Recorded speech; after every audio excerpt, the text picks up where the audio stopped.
Today is Psalm 36, and we're picking it up in the middle of verse 8. We left off with somebody that puts their trust in the shadow of God's wings is going to be abundantly satisfied with the fatness, the provision, the abundance, the lavish, opulent plenty of His presence. I mean, okay. Let me paraphrase. If I said, you pick the wealthiest person you can imagine, Warren Buffett, Jeff Bezos, Bill Gates, I don't know. So if you were to be adopted into the wealth and opulence of that person, that prosperity, and they were abundantly generous, gracious, lavish, and free giving with their wealth and their material security, and we would say, okay, if you got adopted by that person, if you could put your trust in their estate, then you would be abundantly provided for. Like, you would have everything you could ever want and more, and you could never exhaust it. And you would be satisfied from the fatness or from the provision of their house. Okay? So that's the idea here, is you can be adopted, you can know the provision of the creator of the universe as his child, and you can be brought into his mercy, his hesed, his lavish, generous grace and unending and infinite mercy. That's just poured out and poured out and poured out upon you. And when you put your trust in that provision, when you are under the shadow of his wings, you're abundantly satisfied with the provision of his house. And then look at this. And thou shalt make them drink of the river of thy pleasures. You see, God is the inventor of pleasure, okay? And sin and rebellion and defiance to God has convinced us that we can have more pleasure outside of God, which is impossible, okay? Because he's the author of pleasure. So he is a God who delights in pleasure. He created pleasure. He created us to experience pleasure as a gift. Satan perverts that and turns sin into a temporary pleasure that's ultimately destructive. That's verses 1 through 4, the destruction, the self-destruction of sin. But God comes back to, wait, I am the author, I'm the source of true pleasure, real pleasure, lasting, eternal, infinite pleasure. And if you really want to know what pleasure is, then put your trust in me, go with me, let me abundantly satisfy you, because with me, you're going to drink of a river of pleasure, a river of delight. He continues with this water metaphor when he starts verse 9.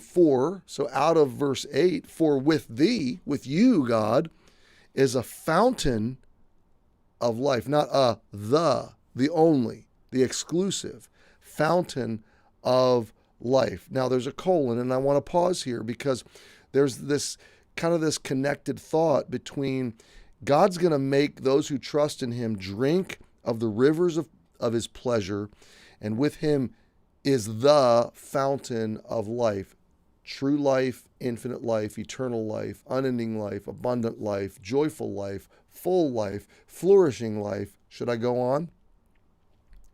But here's what I want you to see, okay? Are you seeing Jesus yet in this psalm? Remember in Luke 24, when Jesus taught the Psalms, he showed them all the things concerning himself, okay?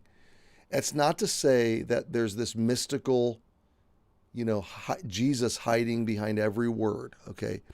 It's to say the themes and the pictures and the promises and the covenants and the offers through the Old Testament narrative, the references, they're all like of arrows and clues that are in the Old Testament to the greater fulfillment that God had in store. Okay, and in the Old Testament, Jesus is pictured like in the office of prophet or priest or king. He's pictured. He's promised many times, directly promised, that a new king, a coming king, would rule a perfect forever kingdom. he is represented in a storied fashion, like redemptive stories that will culminate in the redemptive story of God through Jesus redeeming me and you and all of creation.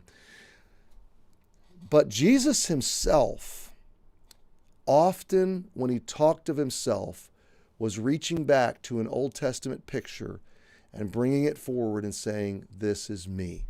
Okay?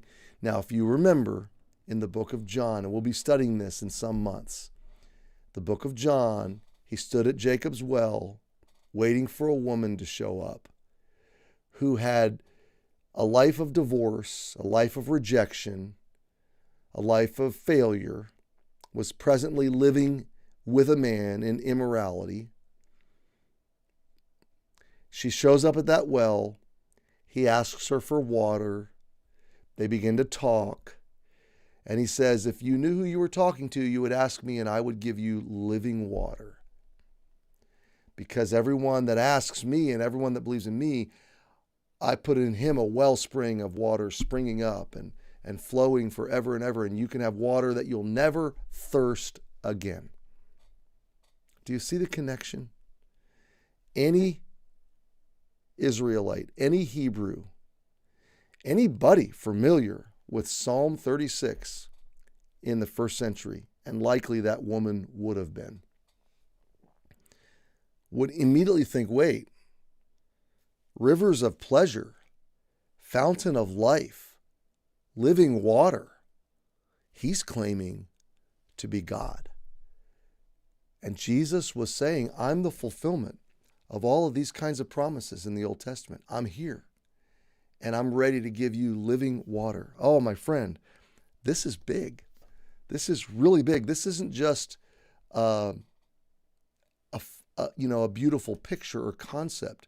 This isn't just artistic or poetic, license. This is God literally promising in ancient times and then through Jesus. This is a picture of Jesus. Jesus comes on the scene and says, that's me. I'm living water. You put your core trust in me. You're going to be abundantly satisfied. You're going to drink of pleasure your whole life. You're going to have a fountain of life that will flow and flow and flow. Well, happy Monday. What a great way to start the week. And that's enough for today. We'll see you tomorrow.